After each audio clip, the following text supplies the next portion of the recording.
Hi అండి అందరికీ, నేను మీ Radhika. Welcome to Kommasani presence.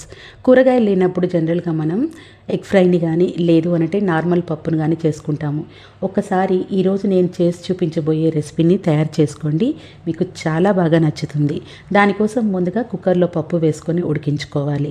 ఇప్పుడు స్టవ్ మీద గిన్నెను పెట్టి కాస్త వడియాలు అప్పడాలు వేయించుకోవడానికి వీలుగా ఆయిల్ని వేసుకొని అప్పడాలను కానీ వడియాలను కానీ వేయించేసుకొని పక్కన పెట్టేసుకోండి.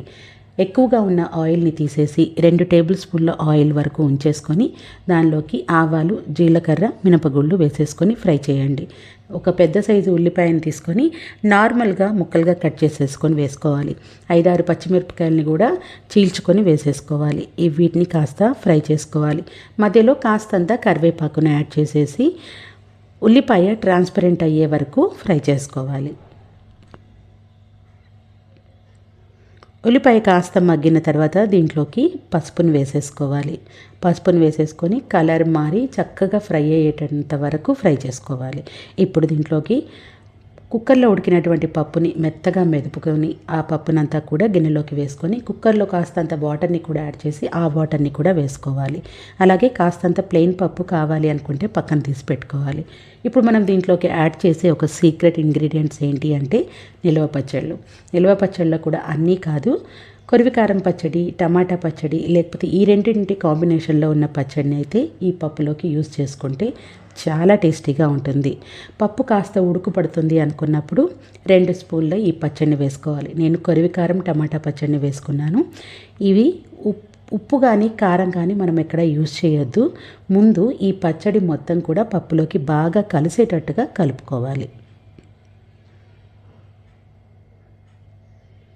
బాగా కలిసిన తర్వాత ఇప్పుడు ఉప్పు కారాలని చెక్ చేసుకోవాలి.